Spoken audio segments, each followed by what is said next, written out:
जय हिंद। तो हम बोले थे कि रात में बातचीत करेंगे, लेकिन उसके बाद फिर मोबाइल डिस्चार्ज हो गया और बातचीत नहीं हो पाया। तो आइए अभी समय है, बातचीत करते हैं। तो देखिए, अब वो दिन दूर नहीं जब आपके भी सपने पूरे होंगे। आप जितना भी अपने जीवन भर मेहनत किए, सुबह उठ के दौड़े, ठीक है, जितना भी मेहनत किए, जहाँ जहाँ गए कोचिंग करने, सब आपका पूरा थकावट दूर हो जाएगा यही कुछ दिन में। क्योंकि देखिए, ज्वाइनिंग जब हो, 4 महीना बाद हो, 5 महीना बाद हो, उससे कोई दिक्कत नहीं है, लेकिन कम से कम आप अपना नाम फाइनल मेरिट लिस्ट में देख लीजिएगा। तो उसके बाद आपका सारा थकावट दूर हो जाएगा, ठीक है। जब आप लोग मेडिकल से, डीएमई से 8 महीना वेट अभी तक कर चुके हैं, 8-9 महीना, ठीक है, तो और अभी से मैक्सिमम 15 दिन आप लोग वेट नहीं कर सकते हैं क्या? देखिए, ऐसा नहीं है कि मेरिट आप लोग का काम नहीं चल रहा है, बिल्कुल काम चल रहा है। और देखिए, 10 जनवरी के अंदर मैक्सिमम 10-12 जनवरी, ठीक है, उसके अंदर कभी भी मेरिट लिस्ट आ सकता है, किसी को पता नहीं है। एक तो बड़ा अच्छा हम कमेंट पढ़े थे, कोई स्टूडेंट लिखा था कि एसएससी स्टिरलिंग है, जब देगी रात में ही देगी। तो थोड़ा सा हमको हंसी आया कमेंट पढ़ के, समझे। तो ये सब बात नहीं करना चाहिए, बहुत से फीमेल कैंडिडेट भी देखते हैं, तो गलत ना समझे, ये कमेंट था और उसका हम थोड़ा सा वर्णन किए। वर्णन आप लोग कीजिएगा अपने अंदर में। तो देखिए, एक कटअप का लेकर के बहुत सारा टेंशन है आप लोग के माइंड में। कोई बोलता है कि हमारे यहाँ से कटअप 65 गया है और मेरा 67 नंबर है, पिछले बार 3 नंबर बढ़ा था और इस बार मेरा 2 नंबर ही एक्स्ट्रा है, क्या होगा नहीं होगा। तो एक बात याद रखिए कि अगर कटअप 65 गया है, ठीक है, तो ये सोचिए कि बात को शुरू से समझने का प्रयास कीजिए। अगर किसी का कटअप 65 गया है और आपका 67 है, तो उसके नीचे में कितना स्टूडेंट होगा, समझ रहे हैं। आपका सबसे कम नंबर नहीं है। अगर सबसे कम नंबर आपका ही रहता तो फिर कटअप 65 क्यों जाता। उसी प्रकार से बहुत सारे स्टूडेंट के मन में है कि सबसे कम नंबर मेरा ही है। तो अगर ऐसा रहता तो जितना नंबर आपका ही है, जितना नंबर आपका है उसी पे कटअप बनता ना। वैसा क्यों नहीं हुआ, कटअप और नीचे क्यों है, कटअप में बार बार चेंजिंग क्यों हुआ। एक बात आप याद रखिए, अभी जो आप कटअप देख रहे हैं वो टोटल स्टूडेंट का एवरेज है, ठीक है, और इसी प्रकार से एवरेज निकाला जाएगा फाइनल मेरिट के समय में। और आप देखिएगा कि पॉइंट के 5 अंक तक स्टूडेंट फुल्ली भरा हुआ है और अधिक से अधिक स्टूडेंट का घनत्व जो है, मैक्सिमम जो लड़का है वो कटअप से 2-3 मार्क्स के भीतर अधिकतम लड़का है, ठीक है। हालांकि आप किसी के मुंह से सुनिए कि मेरा 80 नंबर है, मेरा 85 नंबर है, मेरा 90 नंबर है, वो ठीक है, लेकिन मैक्सिमम लड़का का हम बात कर रहे हैं, वो कटअप के 2 से 3 नंबर के अंदर में मैक्सिमम है। आप पता करके देखिए, आपको पता लगेगा। तो यही सब बात है कि आप लोग का क्या समय गुजरा इतना दिन में। सोचिए, जब आप लोग ये फॉर्म फिल किए होंगे, ठीक है, उस समय क्या आप लोग को लगता होगा कि हम लोग इतना दूर तक पहुंच जाएंगे। और देखिए, भगवान का कृपा कि आज आप लोग तीनों चरण को क्लियर कर चुके हैं। रिटन एग्ज़ाम, फिजिकल, मेडिकल, किसी किसी का रीमेडिकल था, सब कुछ क्लियर हो करके आप लोग अंतिम चरण तक पहुंच गए हैं। और ये अपने आप में सोचिए कि अगर आपके अंदर कोई काबिलियत नहीं है तो आप यहाँ तक पहुँचे कैसे, ठीक है। सिर्फ एक थप्पा नहीं लगा हुआ है आपके ऊपर, बाकी आपके अंदर टोटल वही मटेरियल है जो कि एक फौज के अंदर रहता है, ठीक है। इसीलिए अपने आप को कभी कम ना समझें। और एक बात बताते हैं, आप लोग इतना छोटा सोच कैसे रख सकते हैं, हमको आश्चर्य लगता है।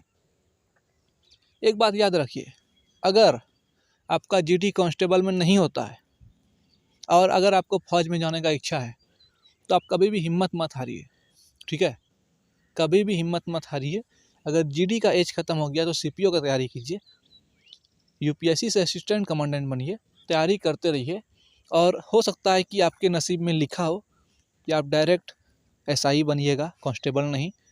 तो आपका कांस्टेबल में कहाँ से होगा, ठीक है। एक तो छोटा सा कहानी हम बोलना चाहते हैं। देखिए, जिसके पास समय हो वही वीडियो देखे, हम कुछ विशेष बात लेकर के वीडियो नहीं बना रहे हैं। कुछ स्टूडेंट हैं जिनका कहना है कि रेगुलर वीडियो बनाते रहिए और हमको रेगुलर समय नहीं मिलता है, लेकिन फिर भी हम प्रयास करते हैं कि बने रहें आप लोग के साथ। और हम कोई आपको मोटिवेट नहीं कर रहे हैं, ठीक है। 10 से 15 दिन में पता लग जाएगा कि हम क्या बोल रहे थे, बस और कुछ नहीं। तो एक छोटा सा कहानी है कि एक लड़का रहता है 17-18 साल का। तो वो बेरोजगार रहता है और सड़क पे इस प्रकार से खड़ा रहता है। सड़क पे देखते करते हैं कि ठेला में फल उल बिकता है, तो कुछ ठेला का फल उल नीचे गिरा हुआ था, वो लड़का उठा के उसमें रख दिया। तो जिसका ठेला था दुकानदार, उसको वो लड़का पसंद आ गया कि उसको काम पे रख लिया उस लड़का को, ठीक है। उस लड़का काम में रख लिया और वो लड़का अपने मेहनत से धीरे धीरे करके एक बहुत बड़ा फल विक्रेता बन गया। उसके बाद वो बहुत बड़ा बिजनेसमैन बन गया।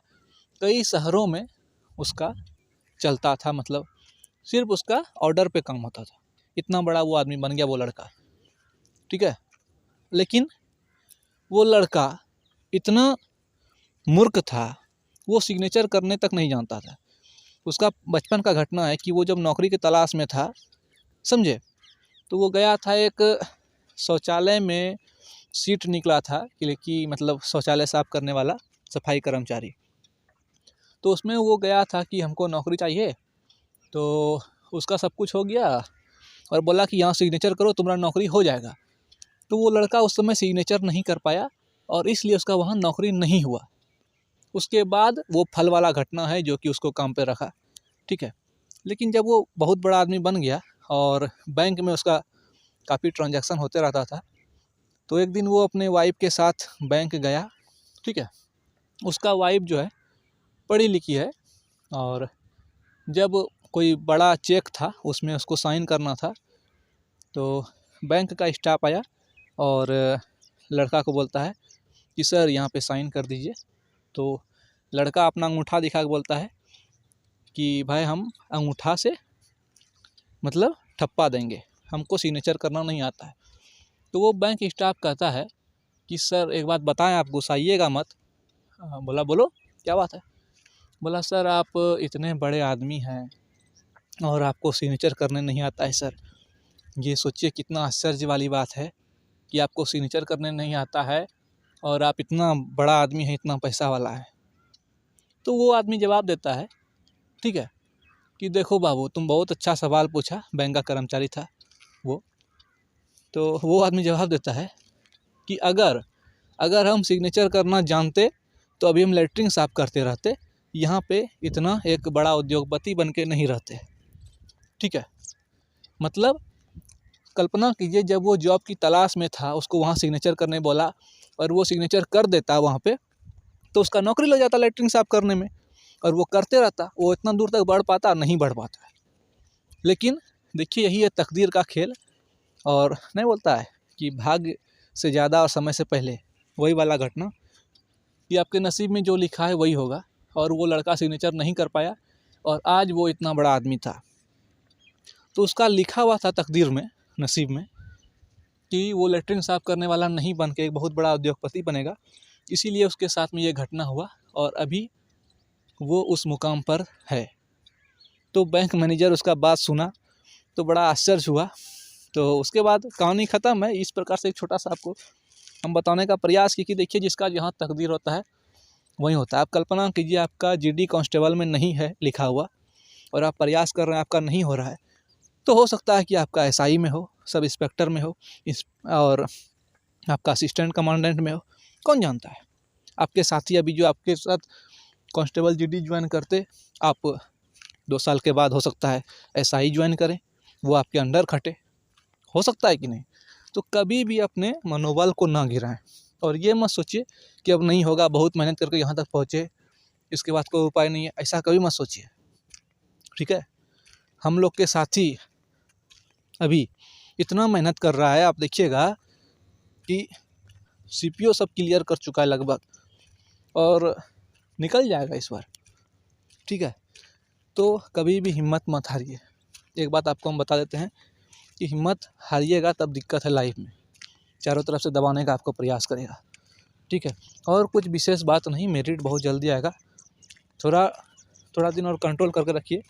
इस प्रकार से हम चलते फिरते वीडियो बना देंगे, ठीक है। कुछ विशेष बात तो बोले नहीं, लेकिन फिर बाद में हम बताएंगे।